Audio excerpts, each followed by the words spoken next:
Hi everyone, I'm Tunu Wamai. I'm 21 years old and I go to Minerva University, which is based in San Francisco in the US, and I'm majoring in economics and political science. Hi everyone, I'm Justin. I'm 22 years old. I go to Deakin University in Australia and I'm studying computer science. Hi, I'm Tracy. I'm 21 years old. I study at Strathmore University pursuing a bachelor's in financial economics. Hi everyone, I'm Jason.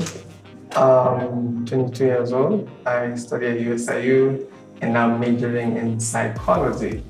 So let's get into this chat. Was it hard to make friends at university? It was so hard. Because school ended, because of COVID, I left in March and I still feel like up to now, I've only made one friend in uni. And I think it's a lot harder making friends when you're in the US or when you're abroad, because when you're in Kenya, there's already so much that you guys don't speak about. There's already like a familiarity that you don't have to talk about. But when you're in the US, when you're with different people from different countries, it's like you have to start from scratch. And sometimes you don't have things in common with other people, so it becomes so kind of like difficult to make friends. It's an effort, it's deliberate effort. It doesn't just happen, so it was quite hard for me. For me, it was not that hard actually, because luckily when I went, I found a really huge Kenyan community over there. So I made friends pretty quick because Kenyans are always looking for each other. True. And you find each other through, things like Pombej. But it was kind of difficult to make foreign friends, especially because, you can't really relate to what they're doing. The music is different. Like if you go with your Kenyan friends out and you go with white friends, you just feel like, okay. Yeah, so for me, it wasn't that hard, I'd say. Yeah. I had a very easy time, and like you've already mentioned, like studying here in Kenya, that familiarity that is unspoken is so easy to relate to, especially now getting to make friends. It was also easier because you realize like now with studying in Kenya, you even meet the friends you had in primary school that you dropped off and such things. Yeah, so it was interesting. So I did both. I studied both abroad and here in Kenya. So right now I'm studying here in Kenya. Abroad, it was, because they have like a whole week dedicated to helping you make friends, basically. So that week, so I didn't, that week didn't help me because I'm not a guy. I'm not a guy, but still, so they have a whole week dedicated to help you make friends. But I still found Kenyans abroad because you always, the band, everyone knows the band. The band. Yeah. So you always find Kenyans. But here it was so easy. I think, the first day at USIU, the first person I met was Shiko. She's a founder on this thing. So when I saw, I said, there we go. I'm sorted. We good. And So Okay. Lovely stuff. Let's see the next question. I think this is for the guys who stayed here. Do you wish you had gone abroad?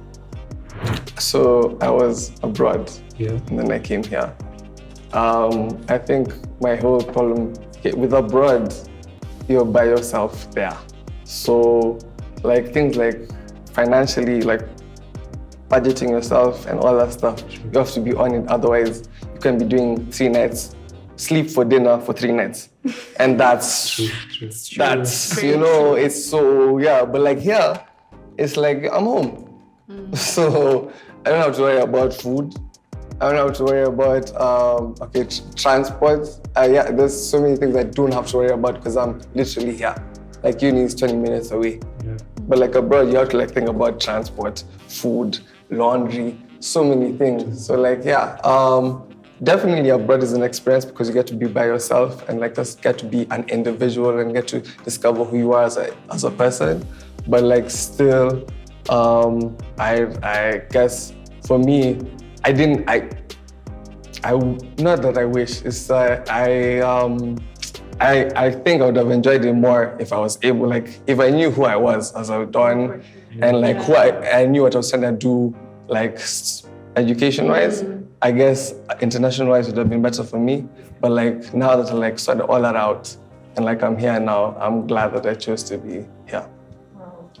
That's super profound. Yeah, but for me, I'd say I'd like the opportunity to study abroad, although I started here because I've grown up very sheltered from an honest point of view, and it would be a nice opportunity to be by myself, to learn about experience other culture, learn about other countries. And I feel like being outside there is also an opportunity to market Kenyans in general. Yeah. So yeah, their perception of Kenya will be based on the experience with you. So I feel like it's an amazing opportunity to be abroad, whether school, even working, internship, whatever, do. Yeah. I've also been here and abroad, and if I could contrast it to similar to what you said, it's a lot of responsibility because you have to handle everything by yourself and finances, plan your finances. But at the same time, it's like the responsibility will really build you as a person. You know what I mean? The best way to learn a language is to immerse yourself in the country, for example. So if you want to be responsible, then go be by yourself and be responsible for yourself. So I think in that way, that was really beneficial for me going abroad because, and then also you see another country and you see your country and then you really learn the differences and you see what's wrong and you gain a wider perspective of life. Yeah, so I think that was it for me. Is partying or going out part of the university experience for you? Most definitely, because from once you come from high school, in high school you try to go out and your parents be like, no, you have school and stuff like that. When you go to uni, you're by yourself. And so now you have the opportunity to do whatever you want. And so partying / going out is definitely a part of the experience. So yeah, for me personally. Maybe you guys study. I don't know. Even me, I study. Yeah, it's definitely a part of the going out. Yeah. If I can contrast unis abroad and unis here, I also studied here for a bit, and they're not really big on socializing, helping the students socialize, not too much. But when I went there, I remember all week, orientation week, as you said, we had party buses touring pubs all over the city, and and the unis is sponsoring this, and so they're big on people getting to know. So they're big on people getting to know each other, and just because there are so many international students as well, they realize it's hard to make friends. So things like those really break the ice. Yeah. Okay. In the US, it's a bit different because the drinking age is 21. And when you're going to uni, I was among the older ones in my class when I was 19. So people are 19, 18, 17. We even had a 16-year-old. So when the drinking age is that old, the school can't really incorporate it. They know that you're drinking and you'll have all of these sessions about how to drink responsibly and stuff. So for a lot of the American students, it's quite different because for them, it's the first time they're going out and the first time that they're drinking. So you'll even find that parties, they're the ones who are throwing up everywhere and they're the ones who are all over the place. And we've been drinking for 2 years. So it's not that big. But I guess as time passes, you find a way of balancing academics and partying and stuff. And yeah, so it is part of the experience, but for sure, I was in school in Kenya for a few months. It's not as big as here. You still have to really focus on school. School takes up a lot of your time. So yeah, for sure. I think just to reiterate that, for me, my course is so intensive. So school ends up taking majority of my time. So with going out, what I like about it is the fact that you can make friends also outside your university, outside just your usual clique. So it's a very engaging experience, and also enjoy culture, Nairobi scene, everything. It's amazing. Yeah. Okay. Do you worry about future work opportunities? And where do you see yourself working in 5 years? I think for that, so if you're based here in Kenya, it's about connections. It's simply about connections. I think actually, wherever you go, when you come back, it's just about the connections you have if you're working here. But if you go to abroad and you get a job there, because I know for Canada, they give you 2 year, the visa extended by 2 years. So you can find a job there. So they give you a work permit for you to stay there and become a citizen and everything. So getting a job it's not hard. You'll find a job. It's just it just depends on. So here I know it's just based on people. For abroad, I'm not worried about work opportunities because there's a lot of opportunity, to be fair. And with a degree from an American university, I think it kind of opens more doors for you. So whether or not I want to be here or in the US or wherever in the world I'll decide to be, I'm not too worried about it. Also because with the US college culture, you have like internships when you're in school, like during the summer. So like Jason said, like you can get a job, like you just get your foot into the door and then you can get a job, and then from there it kind of makes things easier for you. So once you start from college, I think it's not too bad. So I'm not too worried, no. For me, I'd say I'm very worried.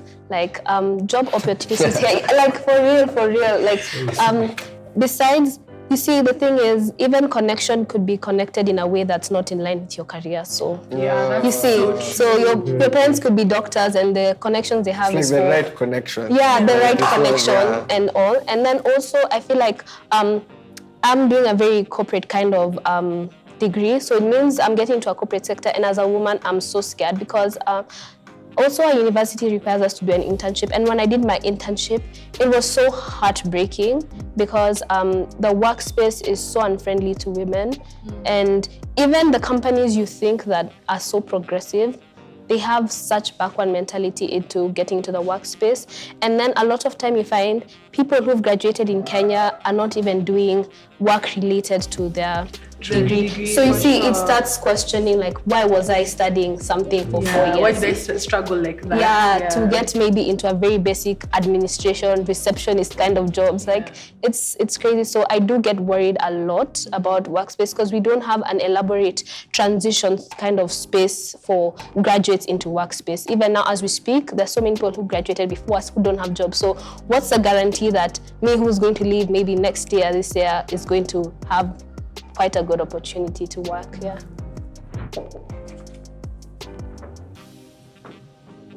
Why did you choose to study where you're currently studying?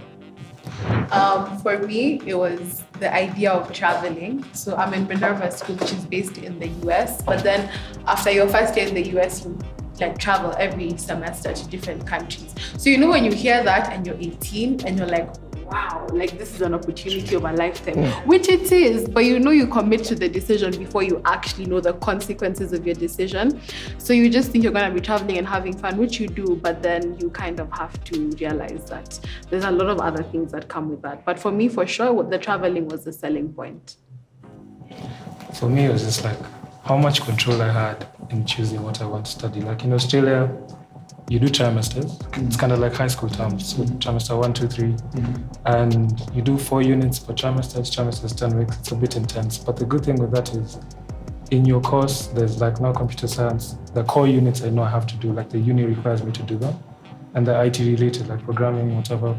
But then now they're electives and you're allowed to choose whatever you want. So I remember like studying here, I was like, you're given a course and you're given the units and you're just like, I'm doing math, communication skills, and then there it's like, I'm doing computer science, but you have an interest in film, Spanish. I want to do that. And the good thing with that is you'll find you won't really need to do like professional courses, just to fill the gap, because you can literally just pick a unit and do it, and it'll give you everything you need. Yeah. For me, I'd say it was majorly informed by the fact that my elder siblings had also been to the same university. So there's just that status quo kind of a bias that we had in our family. And also the fact that there was a lot of interruption with the public university system here. Like by the time we finished our national exams, I remember a lot of public universities had a backlog, so they were making you wait a whole year to join certain programs. Like I know the the economics program at University of Nairobi made everybody wait a whole year to join. So it didn't make sense, and I just wanted to start and be able to finish in good time. So that informed my choice. Yeah. Do you think you'd have chosen financial economics if your family wasn't into it? Like, do you think it influenced your decision? Yeah, I wanted to study actually economics alone. Finance is, a real thorn in the flesh. Yeah, but I would have taken economics just as a plain major, yeah. For me, because Okay, so I studied. So I studied in Canada. Then I stopped. Then I studied in the UK. Then I stopped. And then I said, "Rah, this is expensive for my rent, for my parents." You know? So yeah, so I was like, yeah, let me just go here. So that way, if I'm like, oh, I want to change what I'm doing, it's like, it's not gonna be like, yo, bro, because international fees are. It's crazy. They're a lot. So yeah, but like also like I just felt like I was more comfortable studying here and like just being with familiar. What? I was always say familiar. Whoa, familiar surroundings. But like yeah.